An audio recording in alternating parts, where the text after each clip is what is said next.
23வது அதிகாரம் 12வது வசனம்.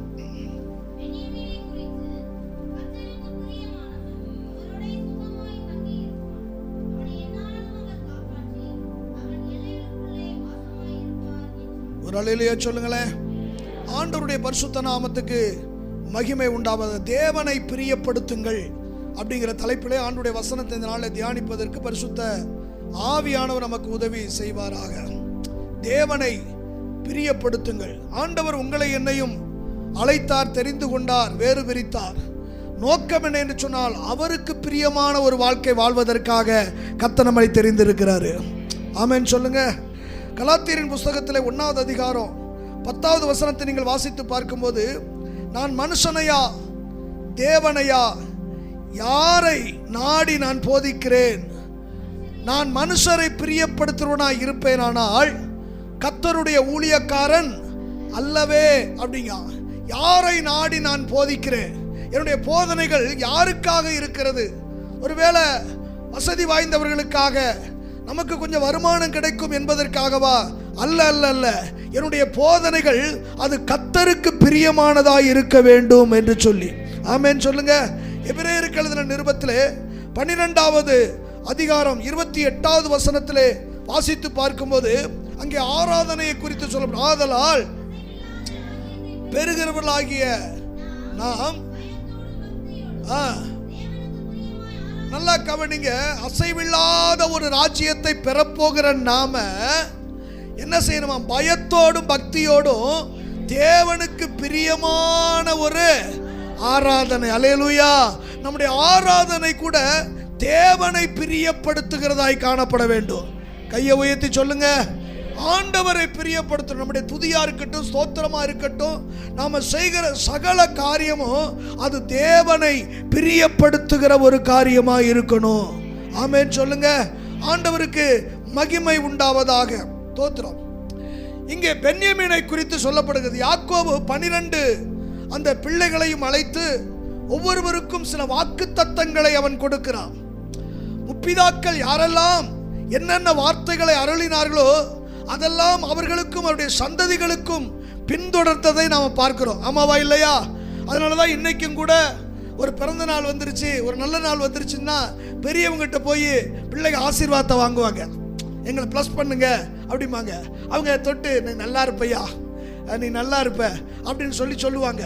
இல்லை சில வேலைய எக்ஸ்ட்ரா வார்த்தைகள்லாம் சொல்லி ஆசீர்வதிப்பாங்க. காரணம் என்ன? பெரியவங்க அப்படி சொல்லும் போது இது எங்க இருந்து தொடங்கப்பட்டதுன்னு சொன்னா நம்முடைய முற்பிதாவாகிய ஆபிரகாமிட்ட இருந்து தொடங்கப்பட்டது. அல்லேலூயா. ஆபிரகாம் ஈசாக்கை ஆசீர்வதித்தான், ஈசாக்கு யாக்கோபை ஆசீர்வதித்தான், யாக்கோபு 12 குமாரர்களை ஆசீர்வதித்தான். இப்பொழுது அந்த ஆசீர்வாதத்தை தம்முடைய ஊழியக்காரர்களுக்கு ஆண்டவர் கொடுத்திருக்கிறாரு. ஆமென். நீங்கள் எவர்களை ஆசீர்வதிப்பீர்களோ அவர்கள் ஆசீர்வதிக்கப்படுவார்கள் என்று சொல்லி கர்த்தர் அந்த அதிகாரத்தை கொடுத்திருக்கிறத நம்ம பார்க்கிறோம். இங்கே பார்க்கும்போது பென்யமீனை குறித்து சொல்கிறார். பென்யமீனை குறித்து கர்த்தருக்கு பிரியமானவன் அவரோடு கூட சுகமாய் தங்கி இருப்பான், அவனை எந்நாளும் அவர் காப்பாற்றி அவன் எல்லைகளுக்குள்ளே வாசமாய். அல்லேலூயா. ஆண்டவரை பிரியப்படுத்துகிற காரியம். கர்த்தருக்கு ஸ்தோத்திரம். ஒரு மனிதன் தேவனை பிரியப்படுத்தினால் தேவனால் வரக்கூடிய நன்மைகள் அல்லது ஆசீர்வாதம் ஒரு 3 காரியத்தை தான் இந்த வசனத்தில் எழுதி வைத்திருக்கிறத நம்ம பார்க்கிறோம். தேவனை எப்படி பிரியப்படுத்துவது?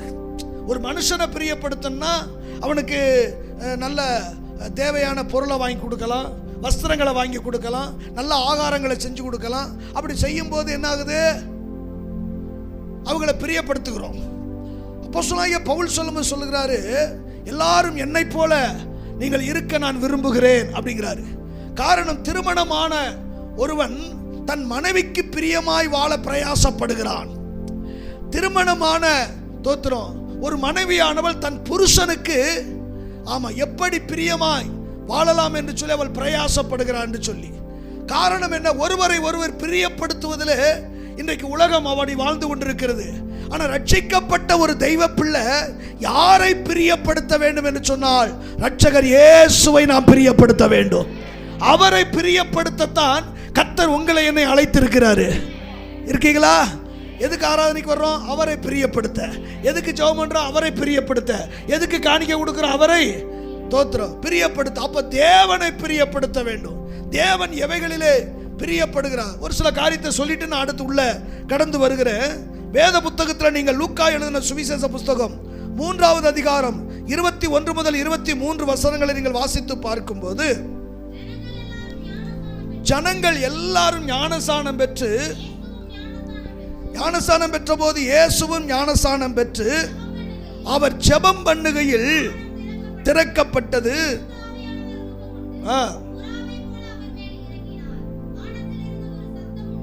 உண்டாகி, நீர் என்னுடைய நேசகுமாரன்.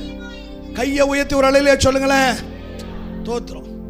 இப்போ யோர்தான் நதியிலே அநேகர் வந்து தங்களுடைய பாவங்களை அறிக்கை செய்து ஞானஸ்நானம் பெற்றுக் கொண்டிருக்கிறாங்க.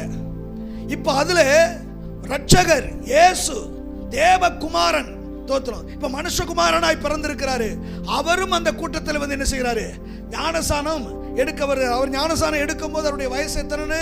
அதிலே போட்டிருக்குது 30 வயதிலே. ஆமென் சொல்லுங்க. 30வது வயது. அவர் ஞானஸ்நானம் எடுக்கும் போது 30 வயது. இயேசு ஞானஸ்நானம் எடுத்த போது பரலோகம், தோத்திரம், வானம் திறக்கப்படுகிறது. பிதாவானவர் திருவுளம் பற்றுகிறார். என்ன சொல்லுகிறார்?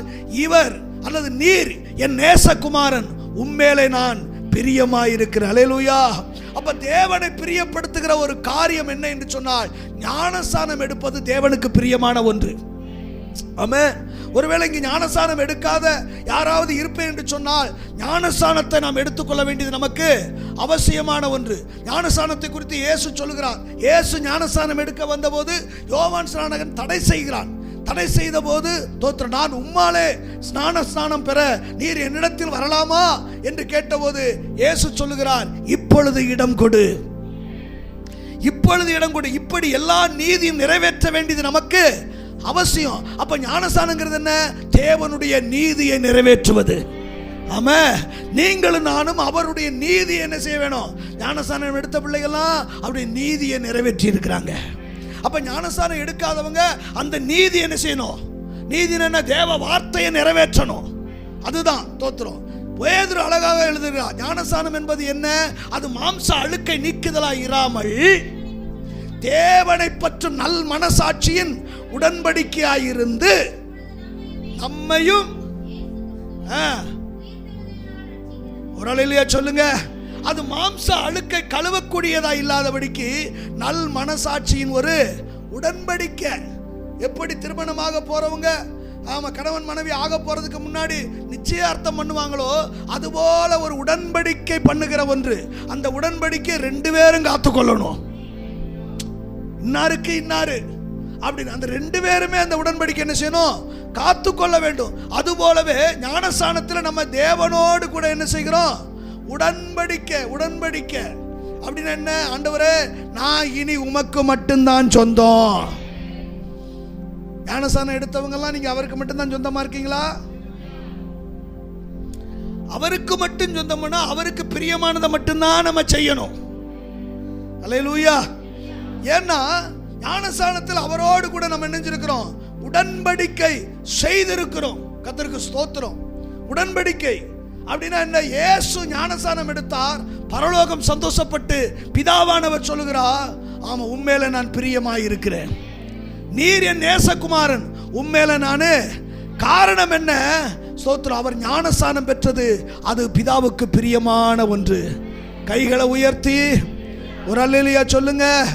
ஆண்டவருடைய பரிசுத்த நாமத்துக்கு மகிமை உண்டாவதாக. 2வது அந்த வசனத்தை தொடர்ந்து வாசிங்க. லூக்காவில் 3வது அதிகாரத்தில், ஜனங்கள் எல்லாரும் ஞானஸ்நானம் பெற்ற போது இயேசுவும் ஞானஸ்நானம் பெற்று என்ன செஞ்சாரா?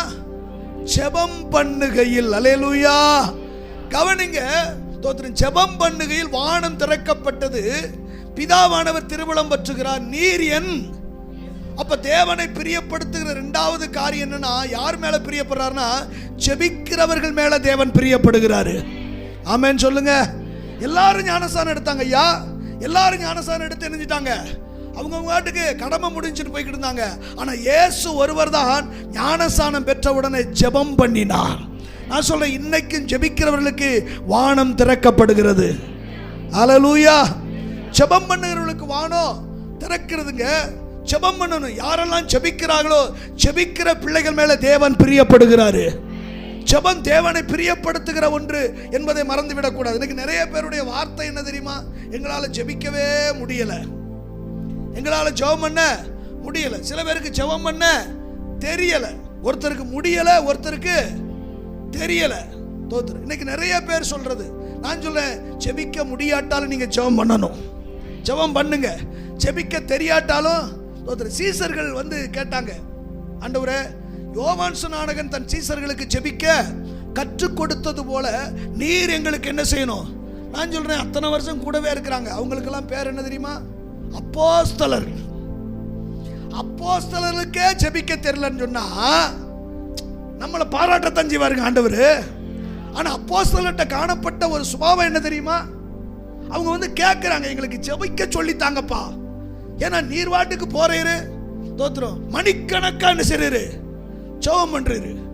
ஆனா எங்களால போய் முழங்கால் போட்டோம்னா அந்த சின்ன முள்ளு சுத்தி வரங்குள்ள எங்களால முடிய மாட்டேங்குது. என்ன ஒரு மாதிரியா இருக்கிறீங்க? நான் உங்களை பேசல, வேற சபையில் உள்ள விஷயம். நீங்கெல்லாம் முழங்கால் போட்டீங்கன்னா கதறி கதறி ஜெபம் பண்ணீங்க வருங்க. கையை வைத்து ஒரு ஆளிலே சொல்லுங்க, நம்ம பிள்ளைகளை மேன்மையாவே பேசுவோம். ஆமா, தோத்துரும். இயேசு கிறிஸ்து ஒரு வார்த்தை சொன்னாரு. கெத்செமனே தோட்டத்தில் வந்து சீசர்களை பார்த்து, பேதுருவையும் பார்த்து, நீங்கள் 1 மணி நேரம் என்னோடு கூட. இன்னைக்கு அதை பிடிச்சுக்கிட்டாங்க. 1 மணி நேரம் ஜெபம் பண்ணா என்னமோ மலையை சாய்ச்சது மாதிரியா நினைச்சுக்கிட்டு இருக்கிறாங்க. அவர் கேட்ட கேள்வி என்ன? தோத்துரும். அதாவது சோதனைக்காரன் வர்றான், நீங்க அதுல இருந்து ஜெயிக்கும்படிக்கு 1 மணி நேரமாவது விழித்திருந்து சோதனையை ஜெயிக்கும்படிக்கு. அப்போ ஒவ்வொரு மனிதனுக்கும் மனுஷிக்கும் சோதனைன்னு ஒன்று இருக்கும். அந்த சோதனையை ஜெயிக்கிறதுக்கு 1 மணி நேரம் ஜெபம் பண்ணணும். அடுத்து உன் தேவைக்காக. ஹலோ, ஒரு தேவ மனுஷன் இப்படி சொல்றாரு, தோத்துரும், நீ 1 மணி நேரமாவது நீ ஜெபிக்காவிட்டால் அன்றைக்கு சாத்துருவிடத்தில் நீ தோற்று போனா என்று சொல்லி. சாத்தான் உன்னை ஜெயிச்சுட்டான் அப்படிங்கிறாப்ல. ஒரு ரட்சிக்கப்பட்ட கர்த்தருடைய பிள்ளை 1 மணி நேரமாவது ஜெபிக்கலனா அன்னைக்கு பிசாசு நினைச்சிட்டானா நம்மளை ஜெயிச்சுட்டான், அவன்கிட்ட நம்ம தோத்துட்டோமா? மனசாட்சியை தொட்டு சொல்லுங்க, எத்தனை நாள் நம்ம அவன்கிட்ட தோத்துருக்கோம்னு.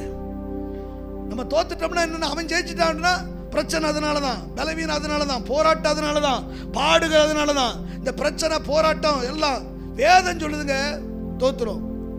ஒருவன் துன்பப்பட்டால் என்ன செய்யணுமா? வேதம் சொல்லுங்க, உனக்கு பிரச்சனை வந்துருச்சா நீ ஜெபம் பண்ணு அப்படிங்கிறாரு. பிரச்சனையில எப்படி பாஸ்டர் ஜெபம் பண்றது? ஏங்க, நாளைக்கு அவரை தூக்கி போட்டு அடிக்க போறாங்க, வாரினால இழுக்க போறாங்க. கெத்செமனே தோட்டத்தில் போய் முழங்கால் படியிட்டு வேர்வை துளிகள் ரத்தமாய் மாறத்தக்கதாக கதறி ஜெபம் பண்றாரு, கதறி ஜெபம் பண்றாரு. அவருக்கு தெரியும் நாளைக்கு இப்படி எல்லாம் அடிப்பாங்க, காரி துப்புவாங்க, எல்லாம் தெரியும். தெரிந்திருந்தும் கூட இயேசு ஜெபம் பண்ணினாரு. அதனால ஒருவன் துன்பப்பட்டால் என்ன செய்யணுமா? உனக்கு பிரச்சனையா? ஜெபம் பண்ணு. ஜெபம் உனக்கு ஒரு ஜெயத்தை கொண்டு வரும். கையை வைத்து சொல்லுங்க. இன்னைக்கு நிறைய பேர் ஜெபிக்கிறது கிடையாதுங்க. இன்னொருத்தருடைய ஜெபத்தையே சார்ந்து கொண்டு இருக்கிறோம். நமக்காக இவங்க ஜெபம் பண்ண மாட்டாங்களான்னு தோத்துரும். ஒருத்தன் பாஸ்டர்ட்ட வந்து ஜெபம் பண்ண கேட்டானா, பாஸ்டர் எனக்காக ஜெபம் பண்ணுங்க. எதுக்காக ஜெபம் பண்ணணும்? நான் இந்த அடிக்கடி பீடி குடிச்சிடுறேன், அதனால அதை விடணும்னு, அதுக்காண்டி ஜெபம் பண்ணுங்க. அப்படியா, சரி அப்படின்னு பாஸ்டர் ஜெபம் பண்ணி அனுப்புனாராம். ஒரு மாதம் கழிச்சு அவருடைய நண்பன் கேட்டானா, என்னடா அன்னைக்கே நீ பீடி குடிக்கிறத விடணும்னு சொல்லி பாஸ்டர்கிட்ட ஜெபம் பண்ணையே, என்னடா அப்படின்னு. நான் சொன்னேன், உண்மைதான், ஆனால் பாஸ்டர் நல்லா ஜெபம் பண்ணல போல தெரியுது. பாஸ்டர் நல்லா ஜெபம் பண்ணல போல தெரியுது, அதனால தான் இன்னும் அதை என்னால் விட முடியல அப்படின்னு சொல்லி. ஒரு சின்ன பீடிக்கு அடிமைப்பட்டு கிடக்கிறான், விட முடியல. ஒரு சின்ன பாட்டலுக்கு அடிமைப்பட்டு கிடக்கிறான், விட முடியல. தான் சுகத்தை மட்டுமே, தன்னுடைய சந்தோஷத்தை மட்டுமே நினைக்கிற அநேகர் உண்டு. இருக்கீங்களா? அல்லேலூயா. ஜெபம் தேவனை பிரியப்படுத்துகிற ஒன்று. கையை வைத்து ஒரு நல்ல சொல்லுங்க, ஆண்டவருடைய பரிசுத்த நாமத்துக்கு மகிமை உண்டாவதாக. வேத புத்தகத்தில் நீங்க பார்க்கும்போது கர்த்தருக்கு ஸ்தோத்திரம். தானியேல் புத்தகம் 6வது அதிகாரம் 10வது வசனத்தை நீங்க வாசித்து பார்த்தீங்க அப்படின்னா, பாபிலோன் தேசத்திலே தானியேல் சிறைப்பட்டு இருந்த போதிலும் கூட ஜெபிக்கிற ஒரு மனிதனாய் காணப்பட்டான். தான் முன்பு செய்து வந்தது போலவே தினமும் 3 வேளையும் பலகணிகளை திறந்து எருசலேமுக்கு நேராக தன் கண்களை ஏறெடுத்து ஜெபிக்கிறான். பாபிலோனிலே சிறைப்பட்டு இருக்கிறான். சிறைப்பட்ட நிலைமைகளும் கூட ஜெபிக்கிற ஒரு மனிதனாய் காணப்பட்டான். ஆகையால் அவன் காரியத்தை கர்த்தர் ஜெயமாய் மாற்றினார். ஆமென். அப்போஸ்தலனாகிய பவுல் அப்போஸ்தலர் நடவடிக்கை புத்தகம் 16வது அதிகாரத்தில் சிறையிலே கட்டுண்ட நிலைமையிலும் பவுலும் சீலாவும் ஜெபம் பண்ணினாங்க. யாரையும் உங்களை கட்டி போட்டிருக்காங்களா? யாராவது உங்களை கட்டி போட்டிருக்காங்களா? இல்லையே. ஆனா கட்டுண்ட நிலைமையிலும் கூட பவுலும் சீலாவும் நடு ராத்திரியில் எழுதி ஜெபம் பண்ணி கர்த்தரை துதித்து பாடினார்கள் என்று சொல்லப்பட்டிருக்குது. அதோடு மட்டுமல்ல, அப்போஸ்தலர் 7வது அதிகாரத்தில் 59-60 தோத்திரம் ஸ்தேவானை கல்லறிந்தார்கள். கல்லறிந்த நிலைமையிலும் காயத்தின் மத்தியிலே முழங்கால் படிட்டு பரலோகத்தை நோக்கி அவன் ஜெபம் பண்ணினான். இருக்கீங்களா? ஹல்லேலூயா. தோத்திரம். உட்கார்ந்து இருந்தவர் எந்திக்கிறாருங்க. வேதம் சொல்லுது, இயேசு பிதாவின் வலது பார்சத்தில் நிற்கிறதை நான் அப்படின்னா என்ன, ஜெபிக்கிற மனுஷனை பார்க்கிறாரு. பார்த்தாலே கர்த்தர் சும்மா இருக்க மாட்டார். ஏசாயால ஒரு வார்த்தை இருக்கிறது, அவரை அமர்ந்திருக்க விடாதிருங்கள். ஆண்டவர் சும்மா இருக்க கூடாது. அப்படின்னா என்ன? ஹல்லேலூயா. ஒருத்தன் போறாங்க, நைட்ல போறாரு. எத்தனை மணிக்கு போனாருன்னு தெரியாது. யாப்போக்கு அப்படிங்கிற இடத்துல போறாரு. வேத புத்தகத்தில் முத ஆல் நைட் பிரேயர் நடத்துறவன் அவன் தான். தோத்திரம். தனியா போறாரு. எல்லாத்தையும் அக்கறைப்படுத்திட்டு போய் முழங்கால் படிட்டு போய் நிக்கிறாருன்னா நைட்ல தொடங்கின ஜெபம். மணியெல்லாம் அவர் பார்க்கல. மணியெல்லாம் தோத்திரம் பெரிய ஒரு கூட்டத்தையே வச்சிருக்கார் பின்னாடி. மனைவிமாருங்க, பிள்ளைங்க, வேலைக்காரிங்க, ஏகப்பட்ட காரியம் இருக்குது. தோத்திரம். அத்தனை இருந்த போதிலும் கூட தோத்திரம் அவனுக்கு ஒரு பிரச்சனை. என்னது? ஏசாயா 400 பேரோட வந்துகிட்டு இருக்கிறான். ஆனா அவங்க இப்ப என்னவா செஞ்சிருவாங்களே, அதை பத்தியெல்லாம் அவனுக்கு இல்ல. தேவ சமூகத்தில் விழுந்து கிடக்கிறான். அவனுடைய கோரிக்கை என்ன? என்னை ஆசீர்வதித்தால் ஒழிய நானுமே என்ன நோக்கத்துக்காக ஜெபிக்க தொடங்கினோ அதை பெற்றுக்கொள்ளுவரை என் ஜெபத்தை நான் முடிக்க மாட்டேன். தோத்திரம். ஜெபிக்கிற மனிதன் மேலே தேவன் பிரியப்படுகிற ஒரு கர்த்தராய் இருக்கிறாருங்க. ஜெபம் தேவனை பிரியப்படுத்துகிற ஒன்று. இன்னைக்கு நீ ஜெபிக்கிற மகளா இருக்கிறியா? ஜெபிக்கிற மகனா இருக்கிறியா? ஒருவேளை உன்னால 10 நிமிஷமா பரவாயில்ல, நாளைக்கு 10 நிமிஷம் பண்ணு, அடுத்து 20 நிமிஷம் பண்ணு, அரை மணி நேரம் பண்ணு. தோத்திரம். ஜெபம் பண்ணு. நீ வேலை செஞ்சுக்கிட்டே ஜெபம் பண்ணு. தோத்திரம். நீ நடந்துக்கிட்டே ஜெபம் பண்ணு. இருக்கிற இடத்துல ஜெபம் பண்ணு. ஜெபிக்க தெரியலன்னு சொல்லாத, ஜெபிக்க முடியலன்னு சொல்லாத. அல்லேலூயா. நீ ஜெபிக்கலன்னா சோத்துல கைய வைக்காத. முதல்ல இப்படி சொல்லுவாங்க, நாங்க சேத்துல கால் வைக்கலன்னா சோத்துல நீ கை வைக்க முடியாது அப்படிமாங்க. நான் சொல்றேன், நீ ஜெபிக்கல அப்படின்னா சோத்துல என்ன செய்யாத, கையை வைக்காத. ஜெபிக்கிறவர்கள் மேல் தேவன் பிரியப்படுகிறார். இயேசு ஜெபம் பண்ணாருங்க. இயேசு ஜெபம் பண்ணணும் அவசியமா? யோசித்து பாருங்க. அவர் ஜெபம் பண்ணி தான் ஆகணுமா? அப்படின்னா தேவகுமாரனே ஜெபம் பண்ணுவார்னா நீ நான் எவ்வளவு ஜெபம் பண்ண வேண்டி இருக்குது? நீ நான் எவ்வளவு? ஏன்னா அவரே ஜெபம் பண்ணார். எவ்வளவு நேரம் ஜெபம் பண்ணாரு? உங்களை மாதிரியெல்லாம் அவர் ஜெபம் பண்ண மாட்டாரு. அவர் சும்மா 5 நிமிஷம் 10 நிமிஷம் ஜெபம் பண்ணிட்டு போயிடுவாரு. நீங்க மணிக்கணக்கால மகிமையின் தேவசபை விசுவாசி சாதாரணமானவங்களா? தோத்திரம். ஒரு வாரம் உபவாசம் இருக்க சொன்னா 21 நாள் போடுற ஆளுகள்ல நம்ம ஆளுங்க. இன்னொரு மாதிரியே பாக்குறீங்க. இயேசு கிறிஸ்து எல்லாரும் இருக்க வச்சுட்டு நைட்ல போனாராம், காலையில திரும்பி வாராராம். அவர் இரவெல்லாம் ஜெபம் பண்ணாராம். அவருக்கு ஜெபம் தேவைப்பட்டுச்சுங்க. அதிகாலையில் இருட்டோடு எழுந்து, அதிகாலை அப்படிங்கிறது நம்ம எந்திக்கிற நேரம் கிடையாது. அதிகாலையில் இருட்டோடு எழுந்து வனாந்தரமான இடத்துல போய் தனித்து நெஞ்சாராம். பிதாவோடு பேசிக்கிட்டே இருக்காரு. அவர் என்ன கேட்டிருப்பாரு? எப்படியாவது என்னை ஆசீர்வதியும் ஆண்டவரே, நல்ல சுகத்தை தாரும், நல்ல பலனை, அப்படியே கேட்டிருப்பாரு. பிதாவோடு பேசினாருங்க. அதான் நான் மீண்டும் மீண்டும் சொல்லுவேன், உங்க ஜெபம் சுருக்கமா இருக்கட்டும், உங்க துதி ஆராதனை பெருக்கமா இருக்கட்டும். ஏன்னா உன் வாயிலிருந்து சொல் பிரபாவதற்கு முன்பதாகவே உன் தேவையை தகப்பன் அறிஞ்சிருக்கிறார். கையை வைத்து அல்லேலூயா சொல்லுங்க. அப்ப கவனிங்க. தோத்திரம். இயேசு ஜெபம் பண்ணினார். ஜெபிக்கிறவர்கள் மேல் தேவன் பிரியப்படுகிற கர்த்தர். பென்யமீனை குறித்து இங்க சொல்றாரு. பென்யமீன் கர்த்தருக்கு பிரியமான ஒரு மனிதன். தேவனுக்கு பிரியமாய் வாழும்போது அவனுக்கு ஆண்டவர் கொடுக்கிற நன்மை, ஆசீர்வாதம் 3 காரியம். ஆமென். என்ன அப்படின்னா, கர்த்தருக்கு பிரியமாய் வாழும்போது அவர் கொடுக்கிற முதலாவது நன்மை, அவரோடு கூட சுகமாய் தங்கி இருப்பான். அல்லேலூயா சொல்லுங்க. ஒரு மனிதன் தேவனுக்கு பிரியமாய் வாழும்போது கர்த்தர் அவனை சுகமாய் தங்க பண்ணுகிறாரு. எத்தனை பேர் நம்புறீங்க? அவருக்கு பிரியமா மட்டும் வாழ்ந்துட்டா நம்ம சுகமாய் இருக்க கர்த்தர் நமக்கு உதவி செய்வாருங்க. யோவான் எழுதின நிருபம், 3வது யோவான் நிருபம், அதுல ஒரே ஒரு அதிகாரம் தான், 2வது வசனம் இப்படி சொல்லுகிறது, பிரியமானவனே, உன் ஆத்துமா வாழ்கிறது போல நீ எல்லாவற்றிலும் வாழ்ந்து எப்படி இருக்கணுமா? பாருங்க, உன் ஆத்துமா வாழணும், நீயும் சுகமா இருக்கணும். காரணம் என்ன? பிரியமானவனே, நீ தேவனுக்கு மாத்திரம் பிரியமா வாழ்ந்துட்டனா கர்த்தர் உன்னை சுகமாய் தங்க பண்ணுவாரு. சங்கீதம் 122:7 இப்படி சொல்லுகிறது, உன் அலங்கத்துக்குள்ளே சமாதானமும் உன் அரண்மனைக்குள்ளே உன் குடும்பம் பிரியமா வாழ்ந்துருச்சுன்னு வச்சுக்கோங்க. மனைவி பிள்ளைங்க அல்லது தோத்திரம் கணவன் பிள்ளைங்க அப்படி குடும்பம் தேவனுக்கு பிரியமா வாழ்ந்துச்சுன்னா அந்த குடும்பமே எப்படி வாழுமா? உன் அலங்கத்துக்குள்ளே சமாதானம், உன் அரண்மனை முழுவதும் எப்படித்தான் இருக்குமா? சுகமா இருக்க பண்ணுவாருங்க. நம்முடைய ஆண்டவரை போல நம்மளை நேசிக்க இந்த உலகத்துல யாருமே இல்லை. நீ சுகமா இருக்கணும்னு கர்த்தர் விரும்புறாரு. எத்தனை பேர் நம்புறீங்க? அடுத்த நிமிஷம் சுத்தமானாங்க அப்படின்னா அவருடைய சித்தம் என்ன, அவருடைய விருப்பம் என்ன? நீங்களும் நானும் சுகமா இருக்கணும். கையை உயர்த்தி ஒரு அல்லையா சொல்லுங்க. யோவான் 5வது அதிகாரத்தில் 5 முதல் 9 வசனங்களை பார்க்கும்போது 38 வருஷம் ஒருத்தன் பெதஸ்தா குளத்தில் படுத்து கிடக்கான். இப்போ ஒருத்தர் தேடி வந்து அது சொல்ல வசனம் சொல்றது, அவன் வெகு காலம் வியாதியஸ்தன் என்று அறிந்து. அவன் சொல்லலங்க, அவன் சொல்லல. ஆனா இங்க சொல்லப்பட்டிருக்குது, அவன் வெகு காலம் வியாதியஸ்தன் என்று அறிந்து அவனை தேடி போய் அவனை சுகம் கொடுத்த கர்த்தரை ஆராதிக்கிறோம். அப்படின்னா என்ன? நெடுங்காலமா நீங்க அந்த வியாதியோடு இருக்கீங்களா, பலவீனத்தோடு இருக்கீங்களா? கர்த்தருக்கு தெரியுங்க, ஆண்டவருக்கு தெரியும். இந்த உங்ககிட்ட இருக்கிற இந்த பலவீனத்தை மாற்ற என் ஆண்டவரால் கூடாதது ஒன்றுமே இல்லை. அவர் சொல்ல ஆகும். ஆமென். வரமாட்டேங்குதே, அவர் சொல்ல ஆகும்.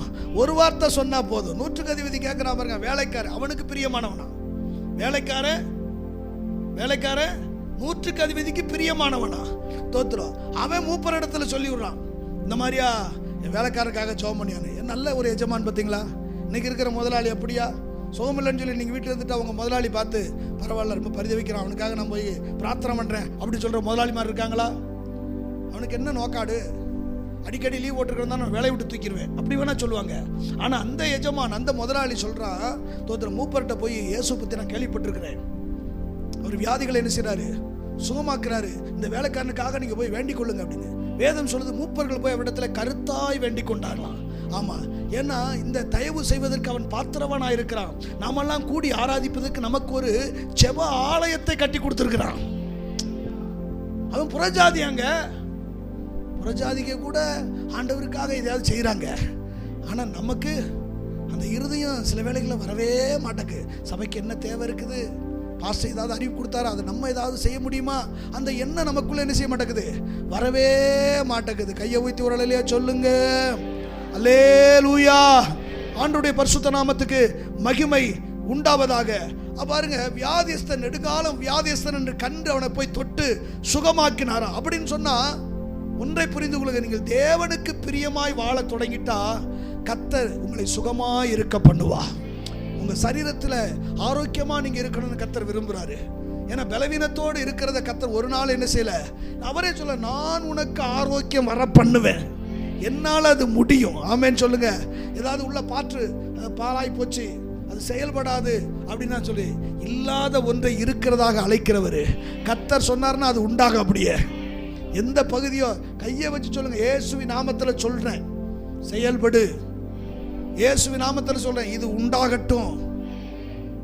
நான் அடிக்கடி ஆண்டவருக்கு, நான் கீழே விழுந்த போது எந்திரிச்சு அவங்க போக சொல்லிட்டாங்க, நான் நேர மீனம்பட்டி சபைக்கு வந்தேன்.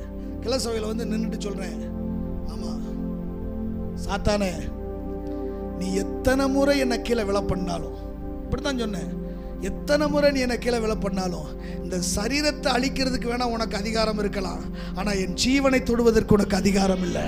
ஏன்னா என் ஜீவன் கிறிஸ்து இயேசுவுக்குள் மறைந்திருக்கு. இப்படியே சொன்னேன், என் ஜீவனை தொடுவதற்கு உனக்கு என்ன கிடையாது, சரீரம் மண்ணுக்கு போறது அவர் பார்த்துக்குவாரு. ஆனாலும் தோத்திர ஒரு காசுக்கு வாங்குற 2 அடைக்கலான் குருவி கூட தேவனுடைய சித்தம் இல்லாமல் தரையில விழாது. தலையில் உள்ள முடியெல்லாம் என் தகப்பன் எண்ணி வச்சிருக்கிறாரு.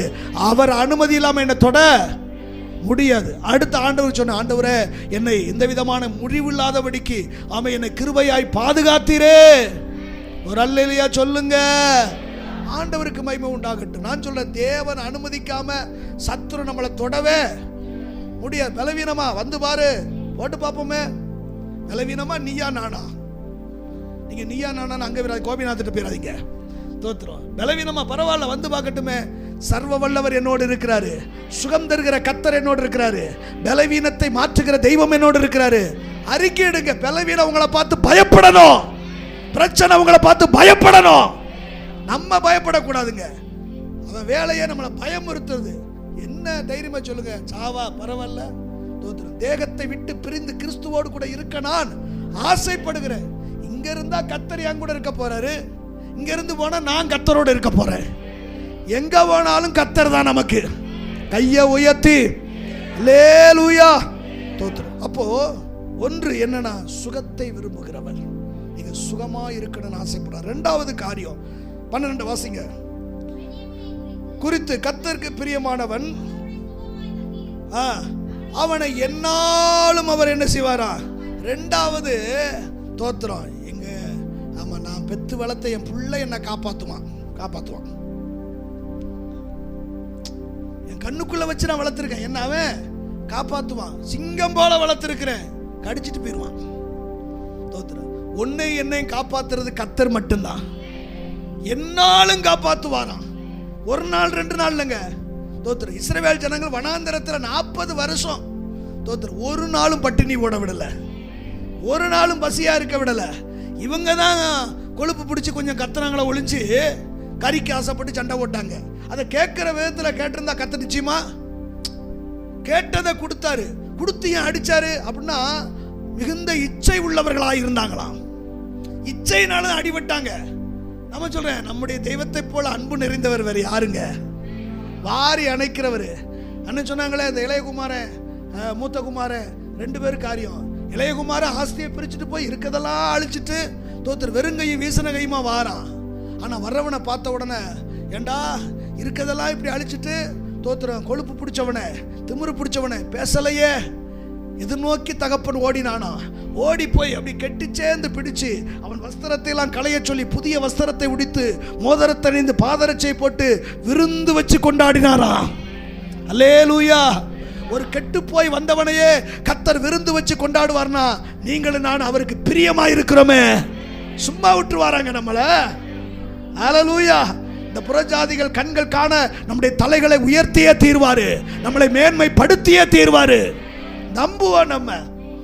பாருங்க, என்னாலும் என்ன செய்வாராம்?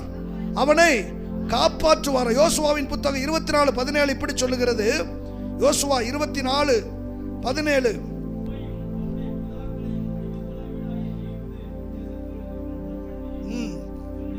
நம்முடைய கண்களுக்கு முன்பாக பெரிய அடையாளங்களை செய்து நாம் நடந்து வந்த எல்லா வழியிலும், நாம் கடந்து வந்த எல்லா ஜனங்களுக்குள்ள நம்மை காப்பாற்றினவர் நம்முடைய தேவனாகிய கர்த்ததாமே.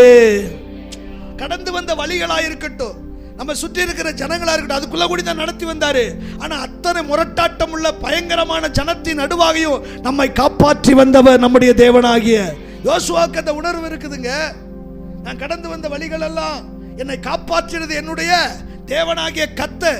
என்னை சுற்றி இருக்கிற ஜனங்க மோசமானவங்க, அந்த ஜனத்தின் நடுவாகவும் என்னை காப்பாற்றினது தேவனாகிய. உங்களுக்கு அந்த உணர்வு இருக்குதா? ஆமென். அல்லேலூயா. யோபினுடைய புத்தகம் 10வது அதிகாரம் 11-12 ஆகிய வசனத்தை பாருங்க. யோபு 10:11-12 ஆகிய வசனம்.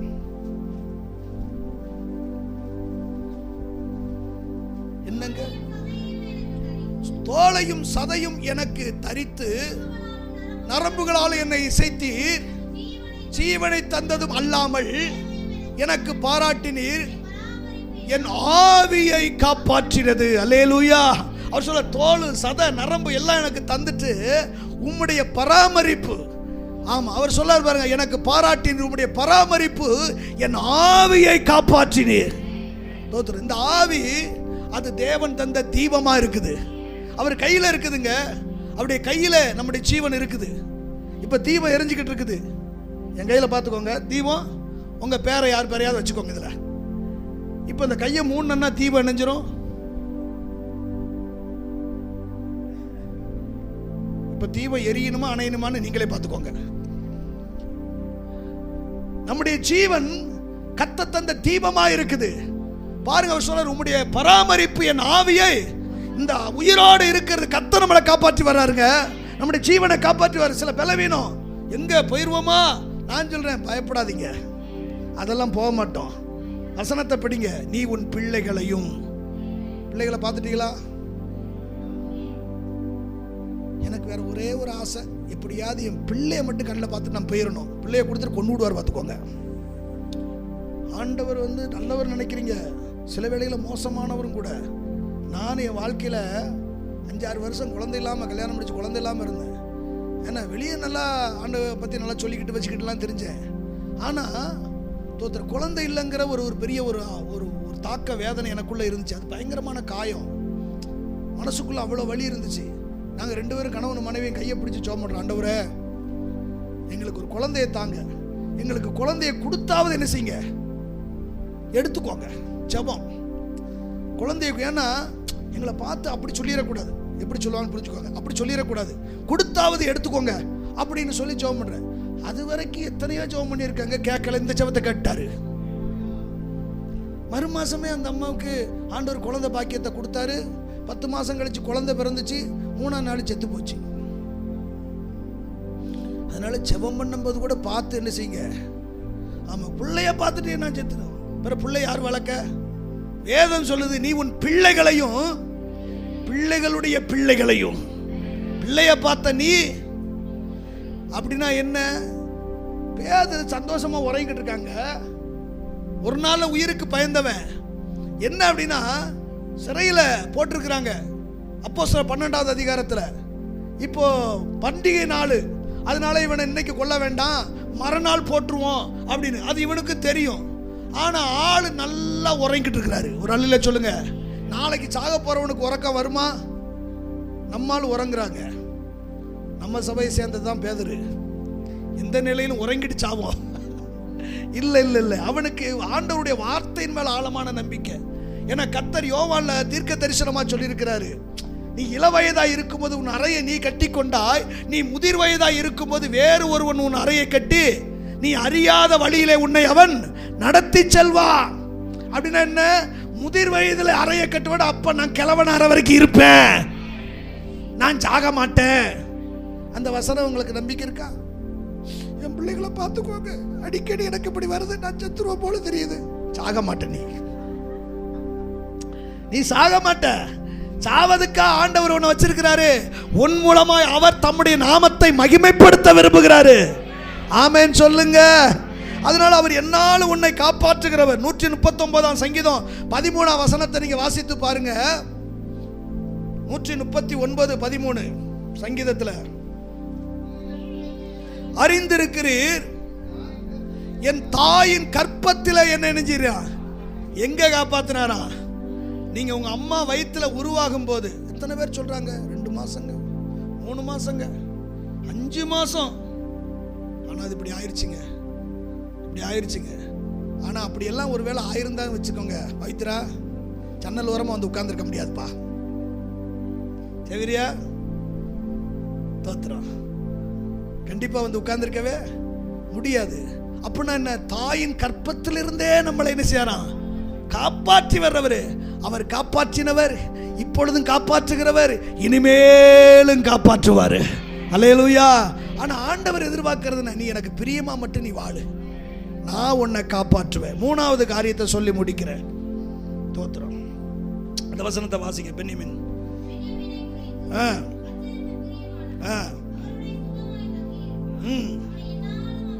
காப்பாற்றி கையா உயர்த்தி நல்ல சொல்லுங்க. நீ பிரியமா வாழ்ந்தன்னா ஆண்டவர் உன் எல்லைக்குள்ளதான் இருப்பாரு. உன் எல்லையை தாண்டி அவர் என்ன செய்ய மாட்டாரு. நீ போக சொன்னாலும் அவர் போக மாட்டாரு. ஆமென் சொல்லுங்க. ஆமென். லேவியராகமம் புஸ்தகம் 26:12 இப்படி சொல்லுது. 26:12, நான் உங்கள் நடுவே உலாவி உங்கள் தேவனாய் இருப்பேன், நீங்கள் என் ஜனமாய் இருப்பீர்கள். இல்லையா? லேவியராகமம் 26:12 தானா? அங்க சொல்ல பாருங்க, நான் உங்கள் நடுவே உலாவி உங்கள் தேவனாக இருப்பேன். உங்கள் நடுவாக நான் உலாவேன். உபாகமம் 23:14 இப்படி சொல்லுது. உபாகமம் 23:14.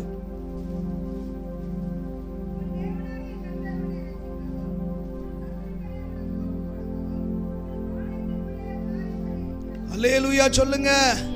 உங்களை விட்டு அவர் போறது மாதிரியாவே கிடையாதுங்க. ஏன்னா வசனம் சொல்லுது, நான் உன்னை விட்டு விலகுவதும் இல்ல, ஆனா நீ அவருக்கு பிரியமா இருக்கணுமா. நீ அவருக்கு பிரியமில்லாத ஒரு வாழ்க்கை வாழ்ந்துட்டு நான் உன்னை விட்டு விலகுவதும் இல்லை, உன்னை நான் மோசையோடு இருந்தது போல நான் உன்னோடு. எரேமியா புத்தகத்தை படிச்சு பாருங்க.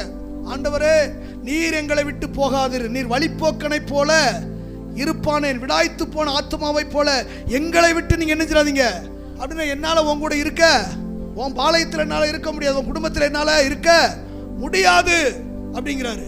ஆண்டவர் விட்டு போவதற்கு நான் சொல்றேன், நம்மளை விட்டு போயிட்டாருன்னு வச்சுக்கோங்க, கண்டதெல்லாம் வந்துடும்.